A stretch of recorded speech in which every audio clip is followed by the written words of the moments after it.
welcome back to my channel, or welcome if this is the first time that you are joining me. In a previous Random Ramble video, I talked about shadow work and what I think shadow work is and why I choose to do shadow work. For this Random Ramble, I want to talk about how I do shadow work. But I want to make it very clear from the beginning that this is not a how-to video. I am not a shadow work expert. I am not claiming that how I do shadow work is the right way to do it or that it's right for anybody else to do it that way.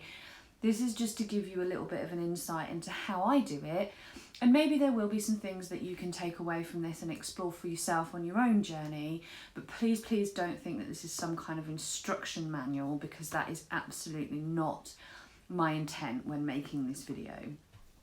With that said, I'm going to jump straight in to how I do shadow work.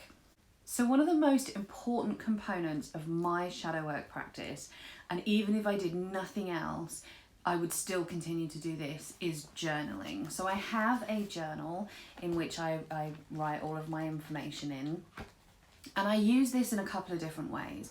So the main way that I use this is for free writing. If I have a situation that I come across that triggers something in me that I feel like I need to explore in more detail, or I feel like I really need to get to the root of where it came from or understand it in more detail, one thing that I like to do is to just free write.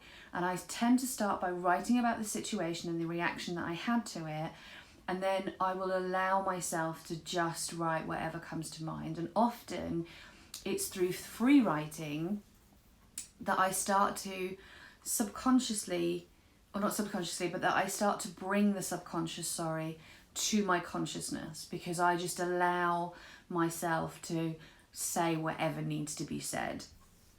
For some people, journaling it doesn't work for them, and some people are very much talkers rather than writers, and sometimes I do like to talk rather than write. Sometimes I find it easier to express my thoughts than to write my thoughts down. And so in addition to journaling, to free writing, I also do free speaking, where I will record it into my phone, and then normally I'll probably write that up later anyway, so that I have a written record of it, so it's all in one place. The other thing that I like to do with this journal is mind mapping. So sometimes, rather than free writing, I like to have an idea of what the situation might be, and then I mind map all the different emotions that come out of that situation, and all the different, to see how everything links together and how it all builds. And again, it's a way for me to bring my subconscious stuff to consciousness, because I just allow myself to write whatever comes into my head. There's no like self-censoring or anything. I write down every single thought that comes into my head, and that's how I tend to do both my free writing and my mind mapping. And the third thing that I do in this journal is journal prompts. So there are, out there in the interwebs, there are lots and lots of suggested journal prompts for shadow working. Kellyanne Maddox has one on her blog, and there are other ones. You can Pinterest and find loads. And I like to occasionally, if I want to dedicate some time to my shadow work practice and I don't have anything specific that I need to be working through or dealing with at that moment in time, I will pick a journal prompt and I will try and work through that instead. So journaling is the biggest part of my shadow work practice and is a huge underpin of everything else that I do. As tarot is a major part of my channel, it's probably going to come as no surprise that tarot is also something I include in my shadow work process. So I have a book of spreads. Now these aren't just shadow work spreads, but I have a book of tarot spreads. In here I have about 3 or 4 spreads that are specifically designed for shadow work and understanding your shadow, or getting in touch with a particular type of shadow, or working with your shadow. But I also have other spreads. So for example, money shadows are something that I'm very much trying to work on at the moment. And I have a spread about scarcity and understanding where that scarce, that shadow, money shadow comes from, and that feeling of lack and not having enough comes from. And there's, you know, there's things in there like, what did I learn about money in childhood? What does lack look like for me? What does abundance look like for me? What emotions are caused by an image of lack and abundance? And so there's other tarot readings that I have in there other than ones that are specifically shadow related. I have ones in there about understanding fears of certain fears, like fears of abandonment, or understanding my tendency to people please. There are different things that you can do, different tarot readings that you can do to get in touch with your shadow, and different tarot readings that you can do once you've identified a particular aspect of your shadow that you want to work on. There are different tarot readings out there that I then like to pull into my practice in order to specifically deal with those aspects that I'm working on. So tarot reading is another huge part of my personal shadow work practice. Now again, I'm a witch. I talk about witchcraft and paganism on my channel, so this shouldn't come as too much of a surprise to people. But another aspect of my shadow work practice is meditation and ritual work.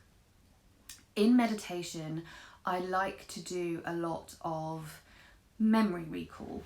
So I might have identified a specific shadow area and identified through free writing that it's connected very much to something that happened in my past, and I want to explore that in more detail. So I will do meditation to recall that particular memory.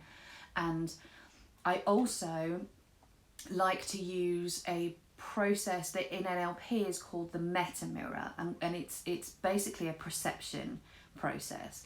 So what you do in meditation is you watch the memory through first from your own perception, and you think about how you feel and how you're reacting, and how it's what your thoughts are, and how your body is reacting to the situation, and all those kind of things. So you really dig deep into your own perception of that situation.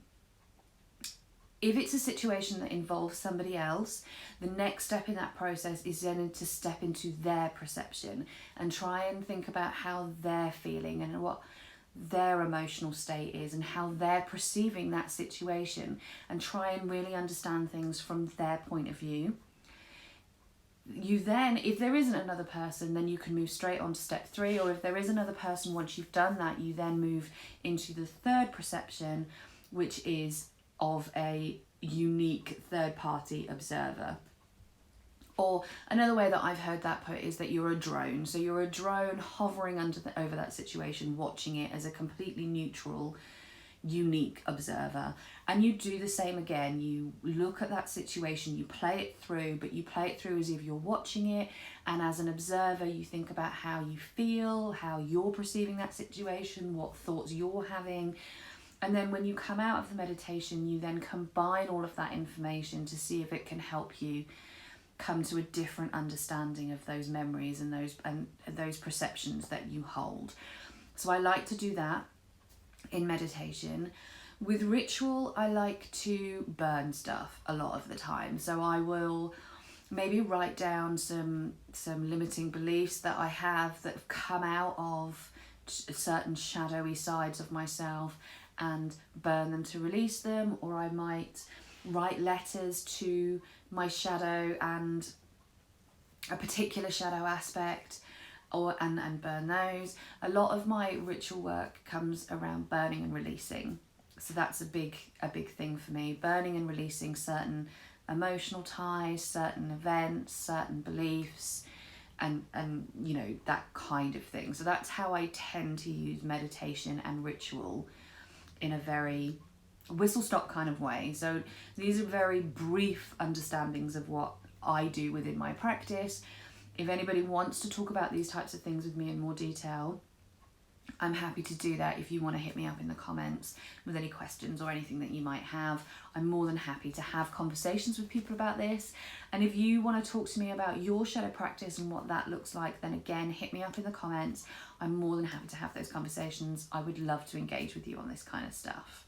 One final area of my shadow work practice that isn't really about how I do it as such, but I feel is relative to this particular video, and I feel like deserves some mention, is to do with books and the internet. So I do like to read a lot and research a lot around the shadow work and the understanding of the shadow and the shadow archetype and all that kind of stuff. So one book that I found really, really valuable, which unfortunately is out of print, so I'm really sorry that I'm sharing this with people who then can't go out and get it for themselves, but is Tarot Shadow Work by Christine Jetty. I have worked through this book in detail from beginning to end. I will probably go back and work through it again at some point.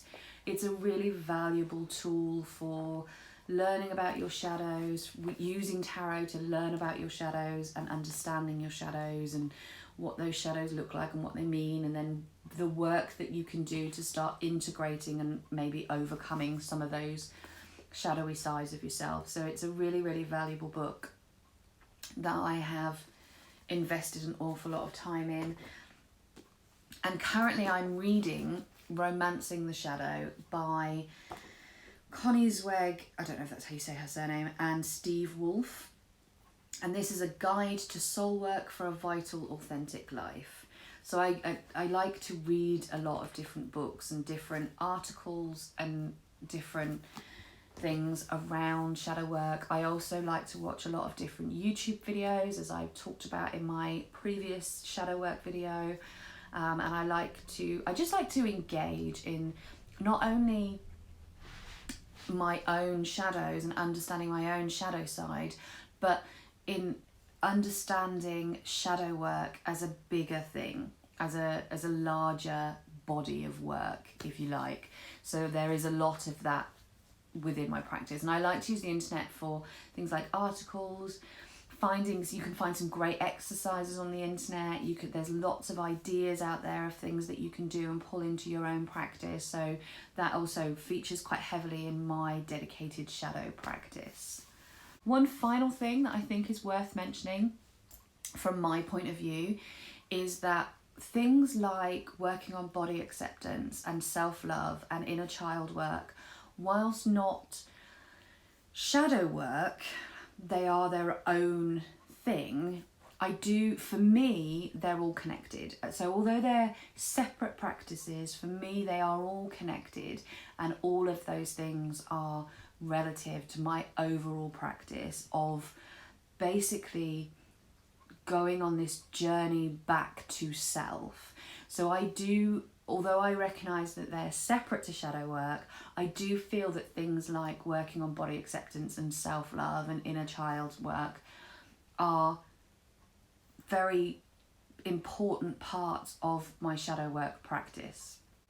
So that's just a little bit about how I do shadow work. It's, as I say, a very, very whistle-stop tour with not too detailed information, because I didn't want this to come across as a how-to video. I more wanted it to come across as this is the kind of stuff that I do. Maybe there's some stuff there that you can take away and you can look into in more detail while you build your own shadow practice. But I thought it might be interesting for some people who were starting out on that shadow practice journey, who just wanted to know what that looked like for someone else. As I say, if you do have any comments, any questions, anything that you'd like to share, hit me up in the comments below, and I look forward to talking to you soon. Until the next time, take care everyone, and lots of love. Bye bye.